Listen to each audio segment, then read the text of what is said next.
Om Namo Bhagavate Vasudevaya.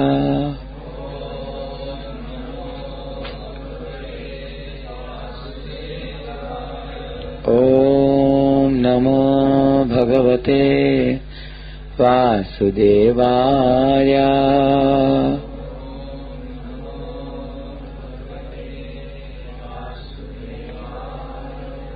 Om Namo Bhagavate Vasudevaya.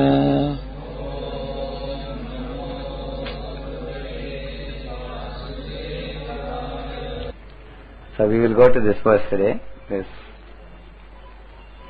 In between I will just read the translations. There are 2 more verses in between. Text number 34. Droṇaṁ ca bhīṣmaṁ ca jayadrathaṁ ca karṇaṁ tathānyān api yodha-vīrān mayā hatāṁs tvaṁ jahi vyathiṣṭhā yudhyasva jetāsi raṇe sapatnān. Translation. Droṇa, Bhīṣma, Jayadratha, Karṇa and the other great warriors have already been destroyed by me.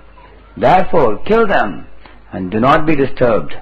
Simply fight and you will vanquish your enemies in battle. Sañjaya uvāca. Etac śrutva vacanam keshavasya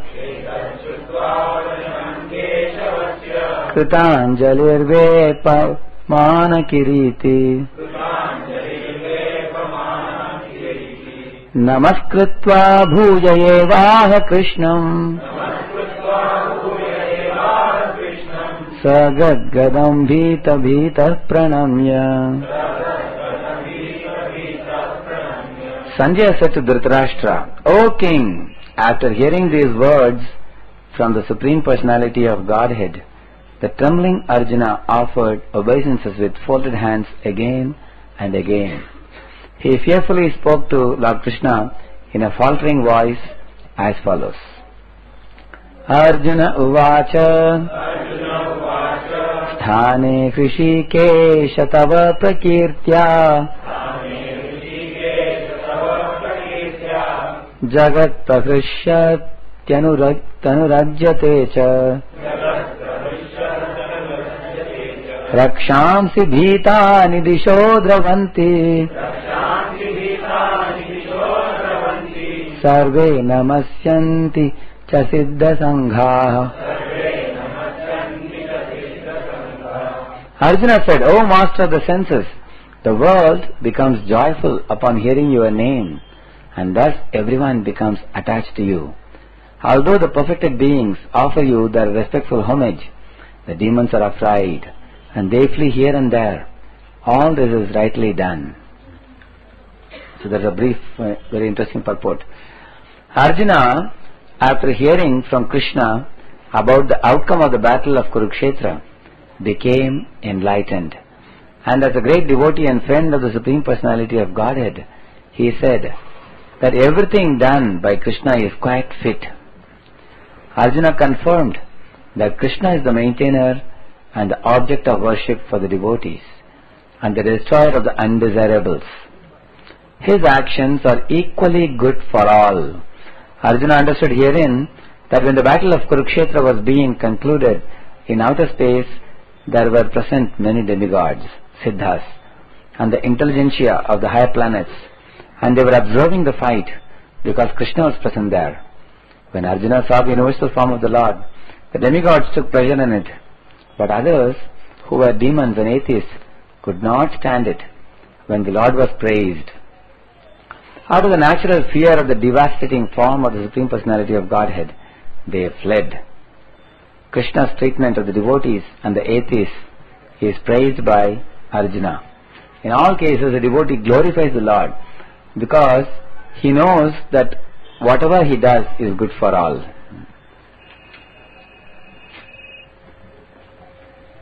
Praying prayers now from here.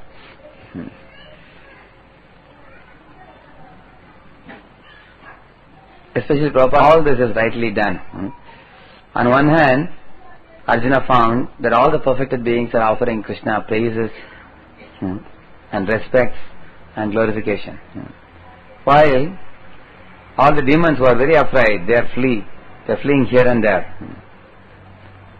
So seeing this, Arjuna is appreciating this point. All this is rightly done. So the difference between the nature of a devotee and a demon is so wonderfully illustrated here. Although both the devotees and demons are, in the ultimate sense, children of Krishna, children of God, still often people complain that the Lord favors the demons. Lord favors the devotees, killing the demons. Often people who read the Puranic pastimes, they argue that why did Vishnu, taking the form of Mohini Murti, favor the demigods? They both had worked very hard for churning the Amrit. But we find Mohini Murti favoring the demigods. That's not the only thing. Even in 7th canto beginning, there is a question asked by Yudhishthira, that in the previous canto we see how the Lord favored Indra and the other demigods, defeating the demons. In the 6th canto, end you find that Diti vows to kill Indra, but she is unable to kill. So Lord somehow helps Indra to save his life and also to protect the demigods. And we also hear how Bali Maharaj was defeated by the Lord when he came as Vamanadev, and the Lord took the kingdom and gave it back to Indra. So one may wonder, why Lord always is favoring the demigods? Does it sound good enough? You can't hear? Hare Krishna, Hare Krishna. So only speaker, I think. Hare Krishna. Now it's clear? It's coming now? Hare Krishna. Well, speak close to the mic, I think. Hare Krishna. And always against the demons. In fact, there is a class of people who even argue that the demigods or the devotees of God, they flatter God to gain some special mercy or gain some favor from Him. But Prabhupada uses such a wonderful sentence. He says, the devotees of the Lord are not a mercantile community. Mercantile community means if you are a merchant, then you do business with your customer and you offer him something and in return you take some payment for that, isn't it? But devotees of the Lord are not doing devotional service like that with the Lord. You can easily see a pure devotee performs devotional service without any expectation from the Lord. That is why he gets the complete mercy. He gets the Lord Himself for that, because he does not seek anything material from the Lord. In fact, such people who argue that we don't want to flatter God like you are doing, you are flattering God. Those people who ignore God in their lives, they are considered to be people in abject darkness, in total darkness. It's like somebody denying the sun. Once when I was in one of the yatras, Jayadratha Swami was telling a story. He was telling how a boy is sleeping in his bed and he has covered himself with a blanket. And it's almost 8 o'clock now and the school bus has come. The school bus is waiting for him. I don't know whether these days the school buses wait. In our days, school buses used to wait. Till the child somehow, child is crying and weeping and some mother and father, they pick up the child and bring and put in the bus. Till then the bus would wait, So the bus has come and the bus is giving horn, bomb, bomb. And the father is calling the son, my dear child, open the room. Open the window, see sun has risen. Get up. Your bus has come to pick you up. And the son is saying, where is the sun, father? I am not able to see. I don't see the sun. But he has covered himself with the blanket and the window is closed, door is closed, everything is pitch dark. And the father is saying, first of all, get up from the bed, open the window, otherwise how can you see the sunlight? but is refusing to do that.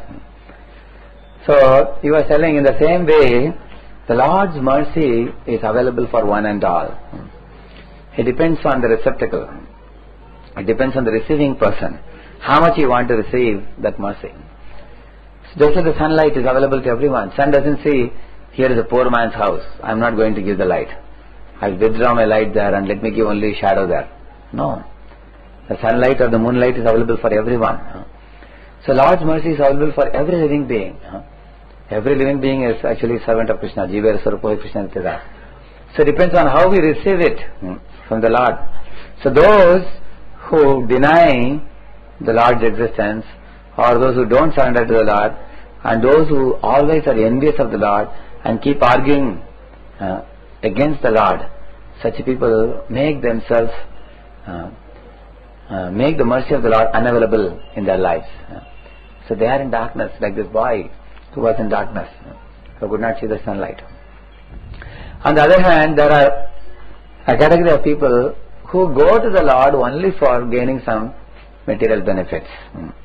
Like Krishna talks about 4 kinds of people. Artho, Jigyasu, Arthati, Jnani and all that. When they have some trouble, they go to him. And then when the trouble is finished, then they stop going to him. Finished. So these are also called as some type of devotees, mixed devotees. So they are partial recipients of the Lord's mercy. They don't get the full mercy, they get little mercy.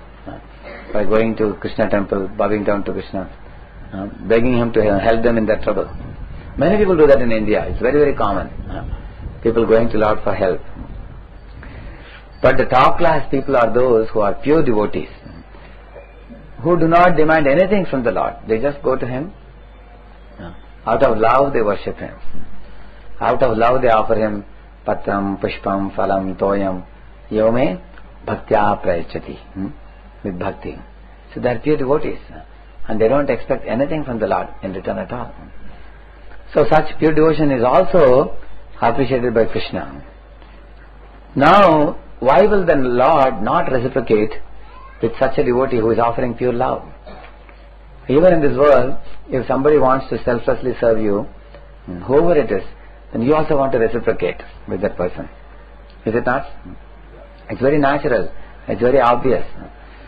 One develops emotion, feeling towards the person who is doing some selfless service, and you want to reciprocate also.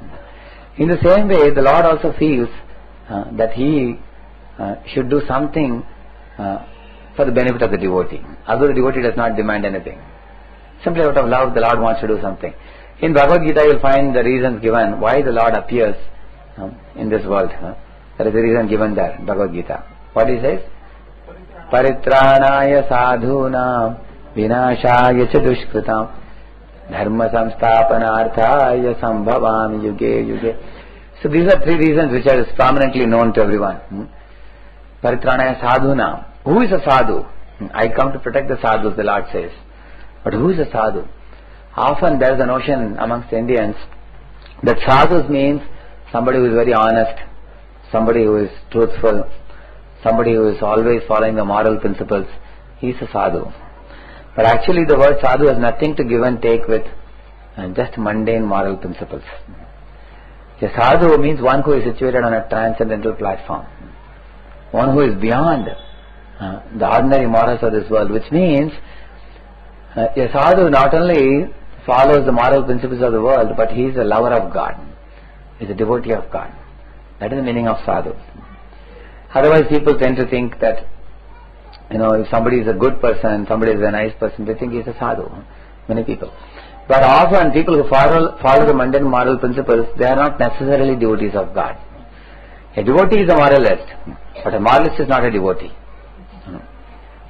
We often find there are many people who say, oh, we should help the poor, we should help the lame, we should give some food, give some clothing. We also feel compassion. Like in Chowpatty temple, one lady used to come, one old lady. She used to come to the Gurukul and distribute some charity to the children there, giving some notebooks and chocolates and pens and books and everything. But she would never climb up to go to the temple to take darshan of the Lord. Although many devotees very much tried to pull her, tell her that you have come all the way to the temple go and take darshan. She will say, no, I am already seeing the smile of God in the poor. It's enough. So this appears to be a very convincing philosophy, like they say, the hands that serve are better than the hands that pray, and it is very convincing to many people. Many people think that yes, it is true, we should serve the poor. This is owing to the false pride that I can know the method of serving the living beings better than God. This actually arises from false pride. Because we think, I know that the living entities are suffering and I have a better method to serve them than the way God wants to serve them. Because people limit themselves to simply giving some food, clothing, shelter and such things to the people, and they cannot become broad-minded. They cannot see why even after offering so much to the poor, why the poor are still suffering in this world. Why there is so much suffering in the world, even after offering so many things to so many people. So unless the demoniac mentality in people is eradicated, there is no possibility of making people happy. It's not possible. That's why we are talking about devotee and demons. It is said, Vishnu Bhakti Smrito Daiva Asrasta Viparyaha. Demigods are those who serve the purpose of the Lord, and demons are those who are against the purpose of the Lord. So by harboring this demoniac mentality, people have been born in slums, people are born lame, and people are born diseased, and people are put in unfortunate situations because of that. No matter how much you help such a demon with all facilities, you will only end up nourishing the demoniac mentality more than by actually giving them some help. This may appear to be very cruel. Do you mean to say that we should not help the poor, help the suffering souls of this world? But even before you do any good to the people, you should know what is good. Otherwise you cannot do good. If any of you have a boil in hand, I immediately come with a knife running to you to do surgery. How many of you will give your hand to me? You will see, he's a sadhu, what does he know about surgery? He will kill me by doing this so-called surgical operation. So even if I have a good intention towards you, if I am not a surgeon, I should not operate you, right? In the same way, although many people have so-called good intention in their heart to help the living beings, they actually do not know what will do the real good to the people. They do not know. The best good that we can do for the living beings is to help them give up the demoniac mentality. That is why there are so many moralists in the world, all over the world. But when you talk of God, they are envious of God. They have an envious mentality. They cannot tolerate God. But they like to be so-called moralists. What good is that morality? Like I was giving a class, one boy asked a question. Sir, why to bother about God who is a far-fetched person? It is so difficult to understand him, understand the science of God and all that. Why not just serve all the people of the world? And you can see the people suffering in the world, why not serve them? So I said, yes, you can serve them, but you can't serve them without becoming a thief. First you become a thief and then you serve them. I told him. So he became a little upset. Why do you call me as a thief when I am serving the other people? I am just taking all my things and giving to others. Why do you call me a thief? I said, without becoming a thief, you can't serve the people. I said, if you want to ignore God in life. So, you have acquired everything from God and you want to ignore Him and take the property of God to serve people. So first you have to become a thief because you are ignoring God. The moment you ignore God, you become a thief. So you are taking, it's like somebody breaking open your door and looting all the things out of your house and giving it to the people, the Naxalites. You know that? Isn't it? So you cannot just be an Naxalite, that's all. If you ignore God, then you are an Naxalite. You are just taking God's property and you are distributing to the people. And in order to do that, you may do anything. One may loot and one may do things like that. Actually, one is looting God's property. That is why first step is to acknowledge that everything belongs to Krishna. Otherwise, there is no service that you can render in this world. Your service is simply an extension of your false ego, pampering your own false ego. That's why Prabhupada says all the so-called isms, like altruism, philanthropism, nationalism, communism, capitalism, all the isms. All these isms are simply extension of our false ego. They call us extended sense gratification. That's all.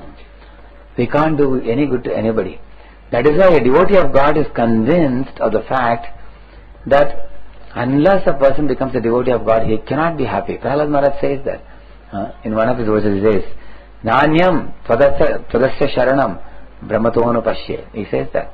Unless one becomes a devotee, my dear Lord, one cannot become peaceful and happy in this world. As long as one is maintaining the demoniac mentality, that mentality will drive him to become lusty, to become greedy, to become angry. No matter you provide him food, clothing, shelter, everything. And he will certainly cause a big damage in the world. So it's not that the dearth of resources is making people suffer. Hitler had the best resources. Stalin had the best resources. But you can see how they misuse their resources. You can see that. So what demonic mentality can do in this world, we can see that. Even the best of the people with knowledge, the scientists are creating bombs to destroy millions. But they can't save life. They can only destroy life. But when one becomes a genuine devotee of God, then he can not only save life in this birth, he can actually connect a soul back to God. He can do that. That is why Lord says, Paritranaya sadhunam. I come to protect the sadhus. And the sadhus are always tortured by the asadhus in this material world. Those are non-devotees, they always torture the devotees. Like Haridas Thakur was tortured by the Muslim king. Similarly, Prahlad was tortured by Hiranyakashipu. We can give innumerable examples. The sadhu is always tortured by asadhu. So now Lord says, Paritranaya sadhunam, I come to deliver my devotee. So now, why should Lord come to deliver the devotee? A devotee is already delivered, is it not? Krishna says in Bhagavad-gītā, in that verse, Māṁ ca yodha-vīrān bhakti-yogena sevate saguṇān samatitaitān brahma bhūyāya kalpate. He says, saguṇān samatitaitān, he says. They have already transcended the three modes. Brahma bhūyāya kalpate. They are situated on a transcendental platform. So what is the Lord going to do by delivering them? Where is the question of delivering? The devotee is already delivered. So why should Lord come to do paritran? To deliver the devotee. Actually the Lord does not come to deliver the devotee. That is a superficial reason. Nor does the Lord come to kill the demon. Because killing the demon is also very, very easy for the Lord. He can kill them by a storm or by a flood or anything like that. But Lord comes for a specific reason. The Lord comes to fulfill the inner desire of the devotee. The Lord comes in this world to fulfill the heart's desire of a devotee. And what is the heart's desire of the devotee? The devotee desires to see the Lord face to face. The devotee has an intense desire to meet Krishna face to face. Actually, one can come to the platform when one is on anyābhilāṣita shunyam platform. When a devotee gives up all aspiration for material things of this world and wants to only love and serve Krishna, then a devotee's eagerness is called a samutkantha. In the Nectar of Devotion explains samutkantha. That's a great eagerness. When will the time come when I will be able to behold the beautiful form of the Lord face to face? When will the time come when I will enter into the holy dham where the Lord performs wonderful pastimes eternally? When I will roll in the ground, when I will take the dust of the dham and put it on my head, and I will see the Lord's pastimes everywhere. There are many, many songs, Abhilasha songs, which devotees write. So that eagerness, samutkantha will come when one is freed of the material desires. And the Lord knows, my devotees have no material desires and they want to see me. So Lord simply wants to come in front of them and perform some pastimes. So Kunti Maharani says about this very nice verse. Na veda kaschit bhagavam sikiršitam taveha manasya nrinaṁ vidambanam na yasya kaschit dayatosti karhichit na yasya what is the last one? Na yasya kaschit dayatosti karhichit. She ends with vishama matirnrinam. She says, Chikirshya means loving pastimes. You want to come in this world and perform loving pastimes in front of your devotees who can behold those beautiful pastimes, and then their hearts will be satisfied. And they don't expect anything else from you. They just want to see your beautiful form performing wonderful, colorful pastimes in this world. And devotees take part in that. So that is the goal of a devotee. Devotee does not aspire for anything. So Prabhupada writes in one place, the devotee's heart burns in separation, a pure devotee's heart. And he is always longing to meet the Lord. So when Prabhupada wrote the Krishna book, he said, this Krishna book is a solace for devotees who are hankering to meet Krishna.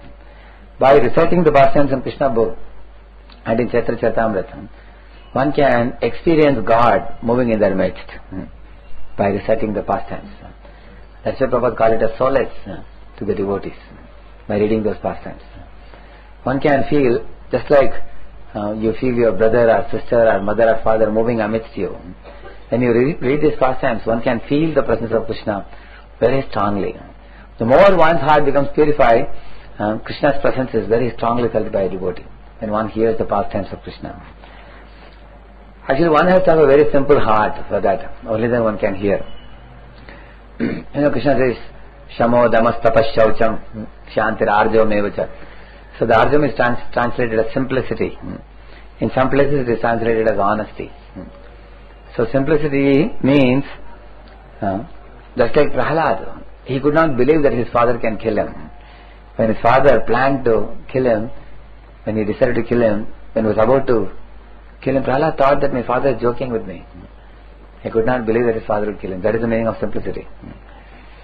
Also, when one comes in front of the deity, when one sees that Lord is present here, he is playing on his flute, standing in the threefold bending form, wearing his beautiful pitambar, wearing a beautiful peacock feather, how beautifully he is smiling, and Srimati Radharani is standing by his side.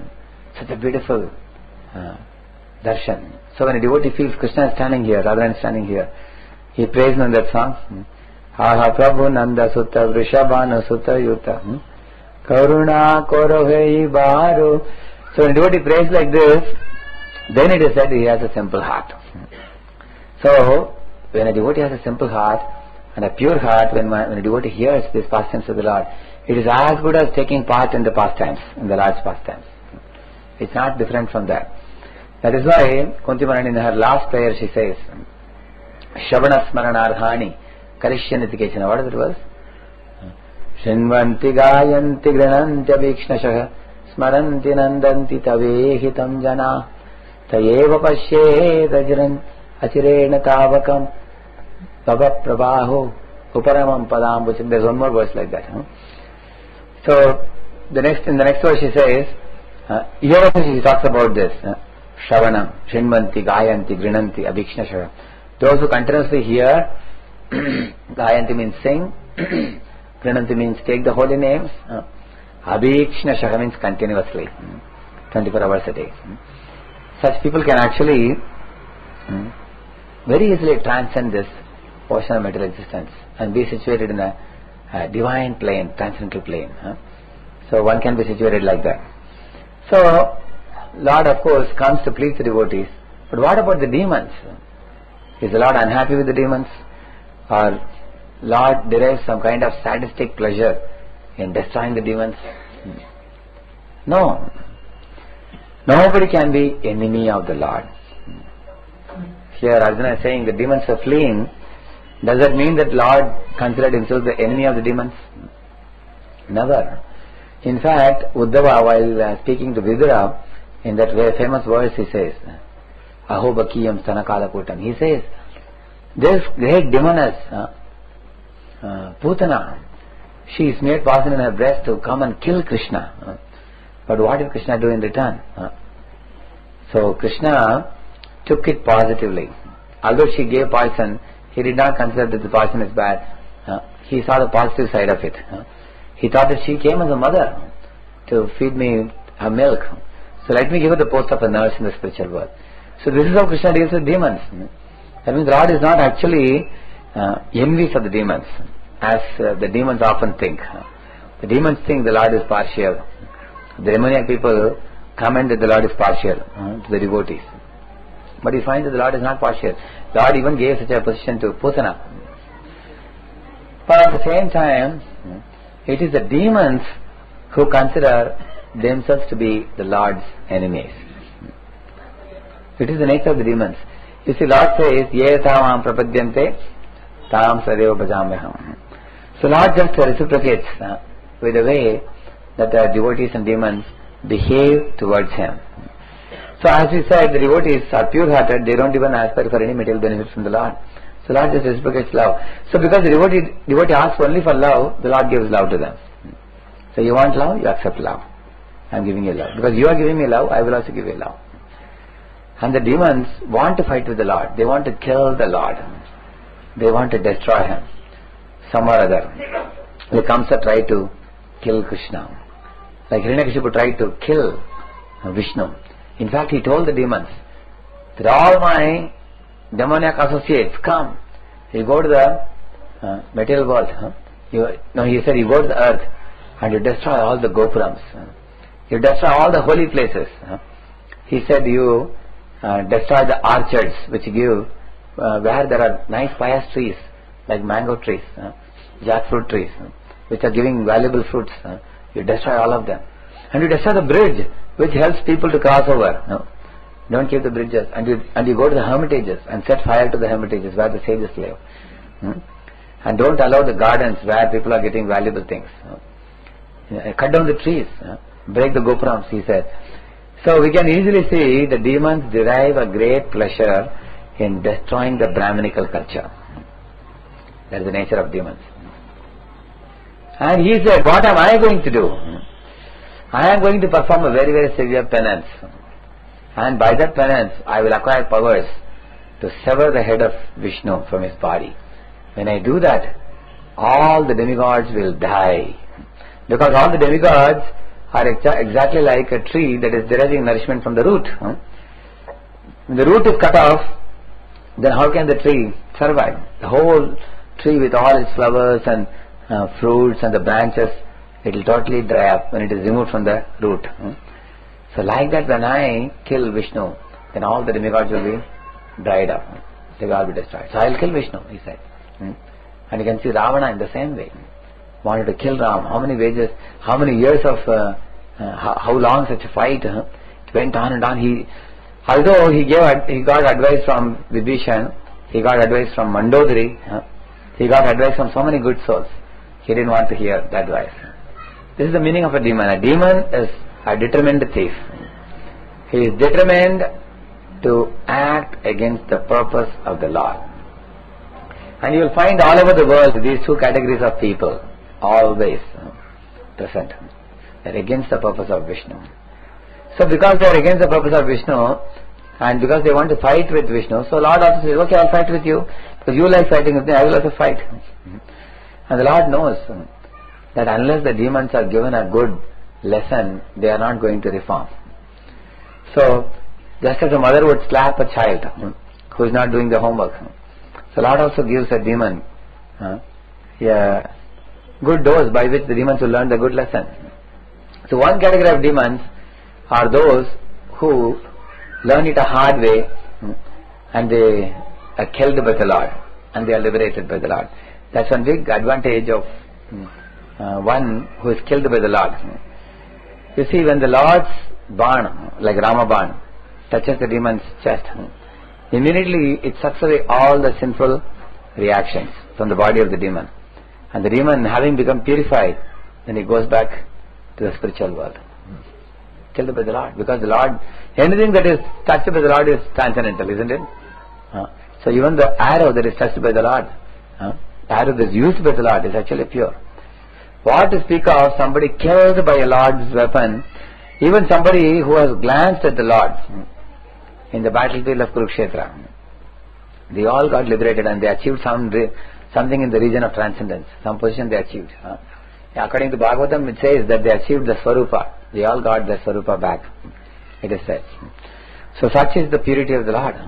Lord can actually purify the demons. He has the ability. He can do that.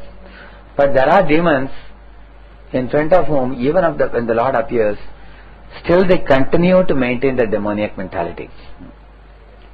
They just don't want to reform. They just don't want to change. and they continue to be demons. That's why Lord says in Bhagavad Gita, Tānaham dushata krūrān samsāreshu narādhaman kṣipāmi ajasram vaṣuvān āsurishu yeva yonishu āsurim yonimapanna mūಢā janmani janmani māma prāpyaiva kaunteya tato yanti adhamam gatim. These two verses, very frightening verses, the Lord says in Bhagavad Gita. He says, such demons who always flourish in yodha-vīrān, which means unclean vows. Even after the Lord comes to this world, even after the Lord has left behind the scriptures and the devotees to teach the scriptures, there are a category of people who are so demoniac in nature that they will never pay any heed to good advice given by the scriptures or the devotees. They will continue to maintain their demoniac mentality. On the contrary, they will not only remain demons, they will harm the devotees. They will become a source of trouble for the devotees. Such demons, Krishna says, what he does to them, Tānaham dushita krūrān means cruel souls. Samsāreshu narādhaman. Such an naradama, most fallen amongst humankind, I cast them in lower species. They become a dog, they become a cat, they become a mouse, they become a cockroach, they become a worm, they become an amoeba. They go down and down and down like that. And they suffer for millions and millions of years like that. In this cycle of birth and death. And then afterwards, after millions and millions of years, they have to come back again to human form of life. It may take many, many millions of years.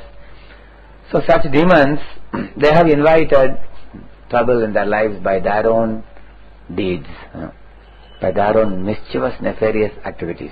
So the 16th chapter of Bhagavad Gita gives a very vivid description of such demons, how they live. So the daivi sampad and asri sampad, divine assets and demoniac assets. So we have to see what we possess in our lives. So if you don't have divine assets, then we have to accumulate them. And if you have some demoniac assets, you have to give them up and acquire the divine assets, like that. And all over the world, these two categories of people are always there. There are divine and there are demoniac. The nature of divine people is to be submissive to the saintly people, to hear the word of God, to have faith in God, to follow the scriptures, to think of the long-term benefit, shreyas, not prayas, to always avoid being a nuisance to others, which means trying to do good to others, other living beings, to be very tolerant. All these are qualities of saintly people, of the divine. Like it is abhayam sattva samshuddhir jnana yoga vyavasthiti dhanam damascha yajñascha swadhyayastha pārjava. So it gives a list of many, many items there.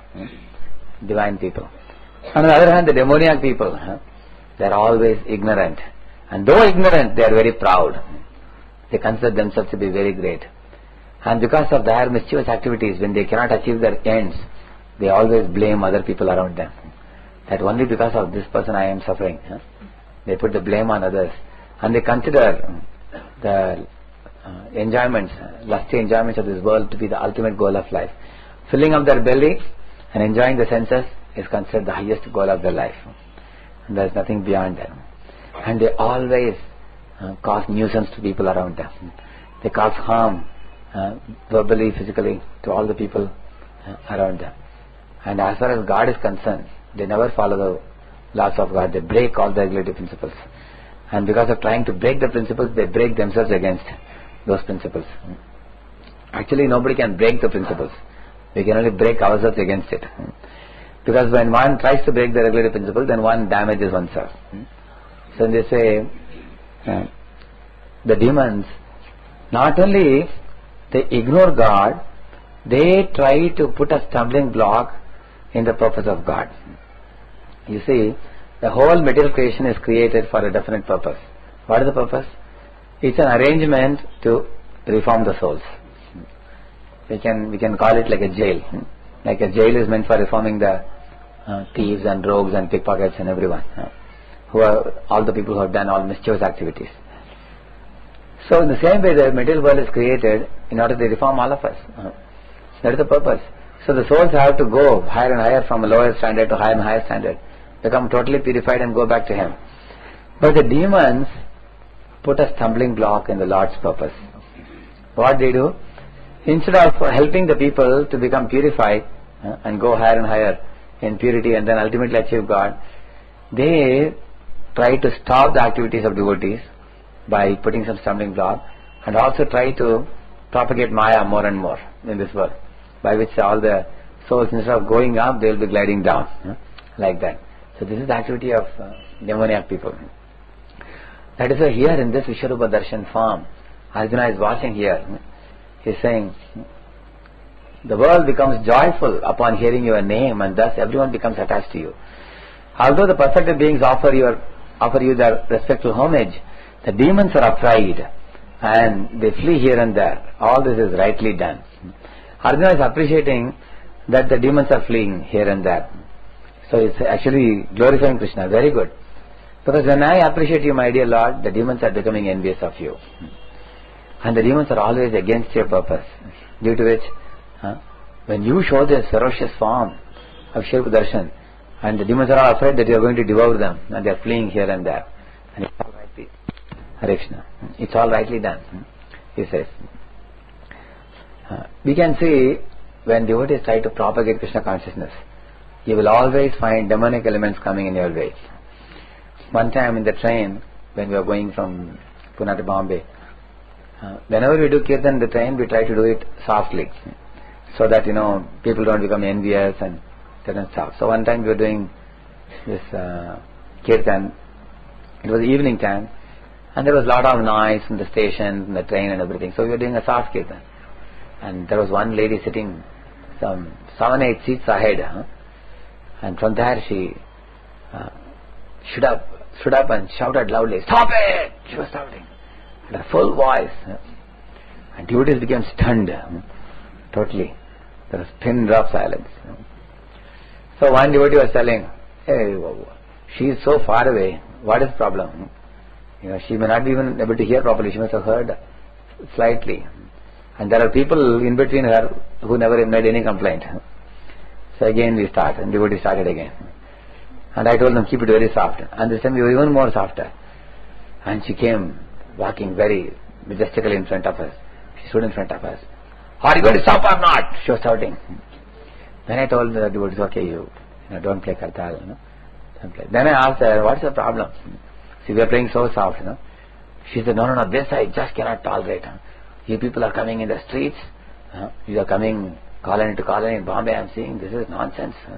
Such a big nuisance. Why you people don't do some work?" She was shouting and everything, and then she went back to her seat. And within 5 minutes, a group of college students entered from Lonavala, all wearing jeans, and they were having guitar and everything, all their instruments, everything. And they started Western music with all kinds of different instruments. Boys and girls both were there, and some of the boys were also dancing in just like this break dance they were doing their hands and legs in the train in front of her only, and they're playing, and she was smiling, and she was relishing that, she was enjoying that. You can see that this is demoniac mentality. You can clearly see that. That is why Prabhupada says we have to inject the message of Srimad Bhagavatam into the ears of the demoniac souls. Prabhupada writes in one place. So I was wondering first time when I heard, what is the word inject? Why you should inject? Because the word inject is appropriate word, because whenever you give an injection to a child, what does he do? He cries, he rushes, he tries to escape. So we have to inject the message of Srimad Bhagavatam into the ears of all the conditioned souls who are demoniac in nature. And we have to inject the holy name. That is why earlier we used to play only Mridangam Kartal, and all the people would be sleeping in their shops or their colonies inside. And you go for Harinam. Now you play this Jambe. Everyone comes running outside. What is this? What is this big sound? Dum dum dum, big sound. They all come and say, and then they get to hear the holy name. The holy name is injected into their ears, whether they like it or not. And then they become purified. One time, Prabhupada was away from Mayapur, and urgent call, emergency call came from Gopalakrishna Maharaj. Tamalakrishna Maharaj received the phone. Prabhupada came to know that in Mayapur there was some danger. There was some some hoodlums, some gundas, they came, some 50 of them came in the beginning, and later on some 300 of them came. A lot of people came and they were attacking the Mayapur project. And Bhavanand Prabhu, he had a shotgun and he shot 2 of them and they got injured. So Prabhupada got the news. And then Bhavanand Prabhu was arrested and he was taken to the prison. So Prabhupada was upset. If the hoodlums are coming and attacking our property, then what is wrong in shooting? Why should they be arrested? Why were our devotees arrested? Then the subsequent days there was a news in the Hindustan Times. And the news said that some cows were grazing in the property of ISKCON in Mayapur. And the devotees became angry with the cows and they started beating the cows. And seeing this, the villagers in Bengal in the neighborhood, they came to complain to the authorities, why you people are beating our cows. And in response to it, the authorities shot them with a gun. So this was the news put up in Hindustan Times. So then 4 or 5 days later, Prabhupada got the exact news, what happened. In fact, when the news came, Samaksha Maharaj was asking, will devotees ever beat the cows? In fact, cows are very dear to devotees, because cows are very dear to Krishna. So then the actual news came. You know what exactly happened? One of the days, 50 people, 50 Muslims from Bengal, they came into the property of ISKCON and they started stealing the grains from the field. Seeing this, there was an etac Prabhu who was working there in the field, and he stopped them. He said, you just cannot do like this. And there were 50 of them and he was only one. And when he tried to stop them, they all started hitting him on the head and they broke his head in 3 places. It was profusely bleeding and he had fallen. And seeing this, some devotees came running and they picked him up. They immediately took him to the place where he could be applied some medicine and all. But in the meantime, 250 more Muslims came. 300 people came and they entered the property and started attacking the devotees. They even were attacking Nityananda Prabhu again. Although he was being treated by devotees, they were not allowing them to treat him and they were beating him more. And devotees immediately called for the police. In the meantime, some of these Muslims, they saw the American women there, and one of the women was stripped off her clothes. They were doing that. They were doing atrocities. And the police didn't arrive for 2 hours there because they had to come from Krishnanagar station. In the meantime, some of these Muslims, they attacked one of the Gurukul men and they cut off, they broke his 2 hands also. So these things were happening, damage was happening, and devotees started hitting the Muslims as much as they could, and Bhavan Prabhu had a gun. So that is the time he took, in order to clear the mob, he shot in the sky several times, and still the mob was not clearing. Then he shot at the mob. Then they all started fleeing for their lives, they started running away. Then the police arrived there, and the police said, you immediately give a complaint to the police, but you have to go 2 hours to Krishnanagar. Then all the devotees, and those who were injured and those who were not injured, they all went in a group to the police station. And as soon as they went to police station, all of them were immediately arrested there. The purpose of the police telling them to come to police station was to arrest them. They were all arrested. And 2 of them were injured, and the police didn't even allow them to take proper treatment. They were denied treatment, although they were injured. So these are the atrocities that went on in Mayapur. So when Prabhupada got the whole news, what exactly happened. And Prabhupada said, this is actually a conspiracy against our Hare Krishna movement. They just want to drive out Hare Krishnas from Bengal. They just don't want Krishna consciousness to spread. So seeing this, Samaksha Maharaj said, it seems, Prabhupada, we are going to have a tough time because we had a bad news in the paper. Prabhupada said, no. Just wait and see what will happen. Instead of Hare Krishnas being driven out of Bengal, we are going to occupy more place in future. He said, this is going to be only favorable. This fight is exactly like Kamsa against Krishna. Krishna always wins. There is no history of Kamsa winning any time. Kamsa sent so many demons to kill Krishna, and all of them were killed. At last, Kamsa himself was killed. In the same way, these atrocious people are trying to stop us from preaching. But we will follow Lord Chaitanya's order. Prithivityache dinagaradigram sarvatra prachar hoibamaranam. We will continue preaching. We will never stop our preaching. Then Prabhupada said, you see, Lord Chaitanya, even in his times, faced so much opposition. Some people call those who are preached by Chaitanya as ineffeminate, which means they say Pratapada was a very great king. He was a passionate king. He would have taken over whole of Orissa and whole of India if he wanted. He was a powerful king. But after he met Lord Chaitanya, he became ineffeminate. He became a weakling. He started becoming too humble. And then Tamasha Maharaj asked him, Prabhupada, what is our answer to this? And Prabhupada asked him, what do you think? And he said, Prabhupada, we appreciate. And Prabhupada said, you appreciate, but the demons won't appreciate.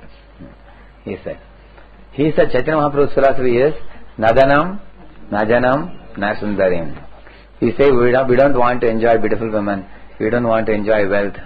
We don't want to enjoy unlimited followers who will be flattering us, who will be pampering our senses. We don't want that. We say like that. But the demons exactly want these things. We say we don't want, but this is what they want. You see, Haridas Thakur, Prabhupada said, Haridas Thakur is sitting in the dead of the night. A beautiful prostitute is coming and offering her body to him for enjoying. And he is saying, no. Nadanam, Najanam, Nasundarim. He says, I don't want. So demons don't want to hear such pastimes. Demons want to hear pastime where they can enjoy women, they can enjoy wealth, they can enjoy wine, they can enjoy intoxication. That's what they want. So, we can clearly see Prabhupada said the difference between demons and devotees. We are diametrically opposite. There is a categorical, clear-cut difference between a demon and a devotee. A devotee, actually, in the beginning, a devotee has to be told, no meat eating, no gambling, no intoxication, no illicit sex. But as a devotee does these things, person comes to a plane where one will never want to turn to those things at all, even if given an opportunity. But a demon is one who wants to flourish in all these things. Prabhupada thought of the Mayapur devotees and he said, oh Mayapur devotees, those of you who sacrificed yourself in this kind of fight, he said, don't worry, Krishna will always protect you. Prabhupada spoke as if they were just standing in front of him. Although Prabhupada was far, far away abroad, he said, Krishna will surely protect you. Just as Hiranyakashipu tried to kill Prahlad, but he could not kill. Ultimately he himself was destroyed. Those who try to destroy our movement, those who try to put off our movement, they will be destroyed. They themselves will be destroyed, do not worry. So Mr. Prabhupada was moved to tears. And we see today, ISKCON has more than 1,000 acres there. You see that in Mayapur now. So devotees, very sincerely they executed Krishna consciousness there. Without any fear, without moving out of the property. You can imagine if we come to know something like that is happening, we would run away from there to save our lives. But devotees remain there. Many devotees, they said we will just not leave this place. Remain there, and we can see today the Krishna consciousness flourishing there. Very, very amazing that, in those days, Chaitanya Mahaprabhu brought about a unity between Vaishnavas and the Muslims. Chandkazi, headed by Chandkazi. So even today you will find that the neem tree and what is the other tree? Champak and the neem tree coming from the same root. And in that area you will find even Muslims offer obeisances when devotees go on Harinam. You will observe that. Even today you will see the Muslims wearing a topi and a beard, and when they see Harinam passing by they will offer obeisances. And they have no problem. So on the platform of soul there is actually no quarrel. But on the platform of body there is certainly quarrel, unnecessarily quarrel. So Yudhishthira is called as Ajata Shatru, one who is having no enemies. But even Duryodhana considered himself the enemy of Yudhishthira. In the same way, devotees are certainly harmless beings. They want to serve Krishna, they want to help the souls come closer to Krishna. But there are certainly demons who work against the purpose of Vishnu, work against the purpose of the Lord. And here in the Vishwarupa Darshan, Arjuna got the darshan to see that ultimately the purity, ultimately the religion always wins. ultimately the dharma always wins. And all the demons are fleeing out of fear, seeing this Vishwarupa darshan.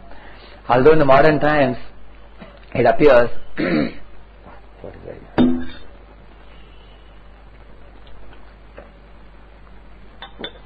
it's taking over everywhere. You find that the demons have the best money, and you see the kind of bungalows they are creating, see the kind of vehicles they have, see the kind of advertisements they are making. This is nothing but Hiranyakashipu civilization. Hiranyakashipu wanted to destroy Brahminical culture and establish Hiranyakashipu culture. That's what in the modern times they are doing. You find the billboards and the advertisements and the buildings and the kind of culture man and woman they have, and the way the modern world is going. It's like Hiranyakashipu culture very fastly progressing. But one of the symptoms explained in Shastra is when the culture of Hiranyakashipu is progressing, then Lord says, Yada yada hi dharmasya glanir bhavati bharata abhyuttanam adharmasya tadatmanam srijamyaham. So the more it becomes ripe, it's like a doctor allowing a boil to become more ripe. You go to Ayurvedic doctor, sometimes he gives you a medicine which aggravates your disease, and you become shocked. What is this? It was a small boil, now it has become too big. The doctor tells you that actually I am trying to make it big, because when it is too small it is difficult to cut it. When it is sufficiently big, I can easily cut it. So there is Hiranyakashipu civilization progressing. At the same time, the Hare Krishna culture also is progressing in the world. So we have to join one of these two armies. And everyone is joining in this world, one of these two. So those who join Hiranyakashipu are sure to be vanquished. And you can see, in the 7th canto of Bhagavatam, you find, after Hiranyakashipu was killed, all the demons came running towards Lord Nrsimhadev, exactly like a moth rushing towards fire, simply to get burnt and roasted like that. Similarly, anybody who joins the Hiranyakashipu's army is sure to be vanquished.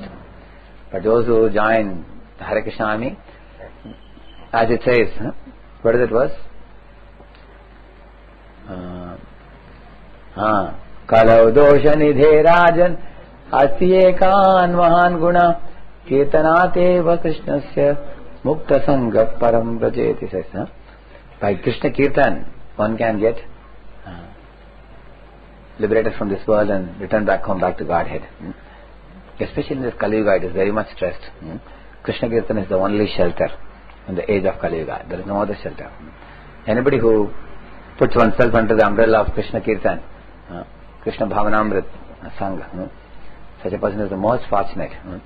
Because many innocent people are also being dragged by Hiranyakashipu culture, because they just don't know what is what. That's why our preaching becomes so important.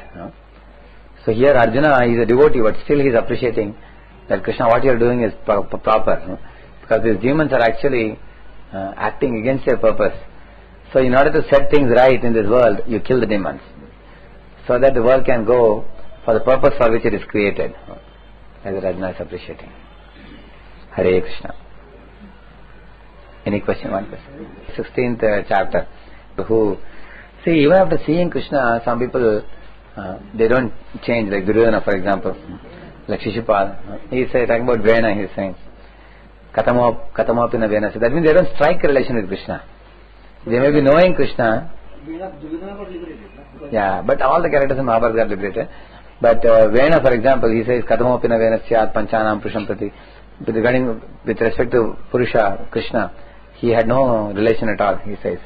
There are many demons who act against the purpose of the Lord, and they just go on acting like that. And even when the Lord comes, of course Lord doesn't kill them also. Lord gives them punishment to continue for some more time to reform themselves.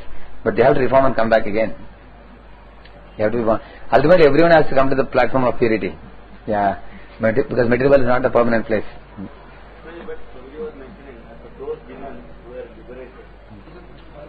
Yeah, the question is, I was telling that there are demons, I'll read that verse and then I'll tell the question.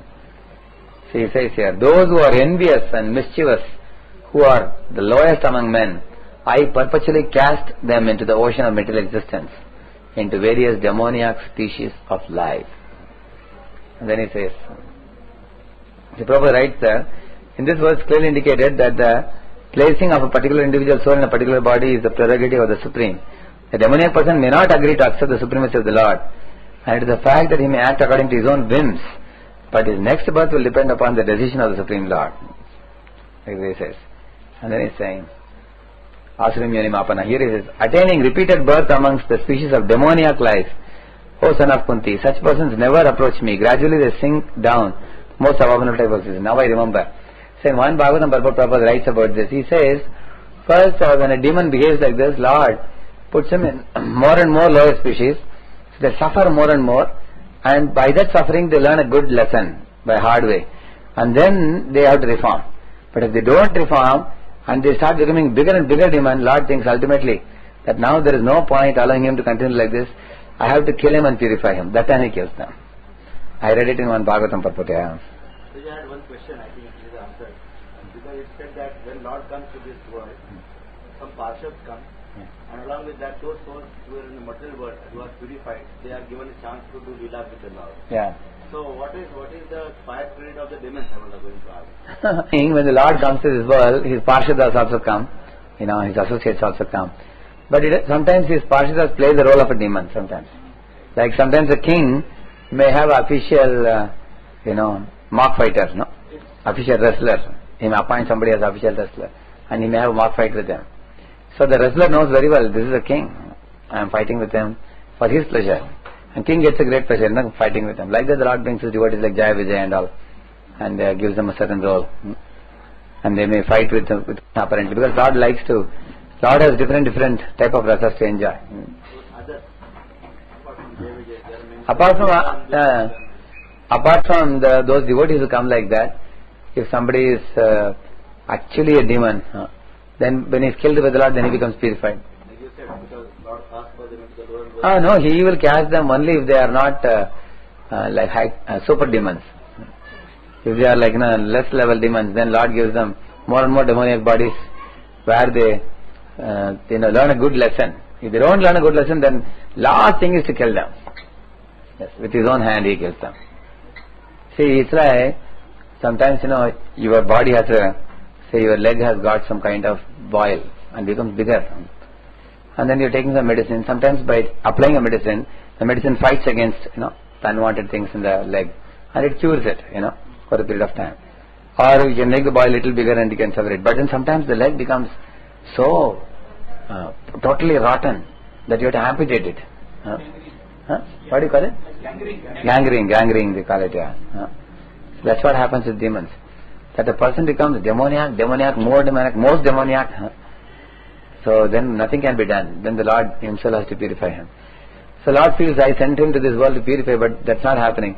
So let me purify him myself. He kills him and purifies him like that. They then come during the pastimes of the Lord. Yeah, then they may go to Brahman, they go to the Brahma Jyoti. From there again they fall down. But next time they will be pure enough to, Those who were during Krishna, what is their credit to be with Krishna? Every person participating in Mahabharata, Ramayana, they are all special souls brought from the spiritual world. Yeah. Like they even give the name Ekalavidas, one devotee has a name. There is one devotee called Dhritarashtradas. Somebody asked me, these are all bad names, why? Because somebody is Dhritarashtradas. Yeah. Because they all are associates of the Lord. So in that sense. Yeah, everyone, all of them. So it's like a drama, when we do a drama, some good devotee acts like a bad devotee sometimes. Takes a bad role like that. But actually it's very important that we first of all take a good lesson from the bad characters. Not that you say, after Duryodhana is a good devotee, so I will treat him good, Our lesson is very important to learn from it. Yeah. Can't say like that, yeah. Srimad Bhagavad-gītā ki, Srila Prabhupada ki.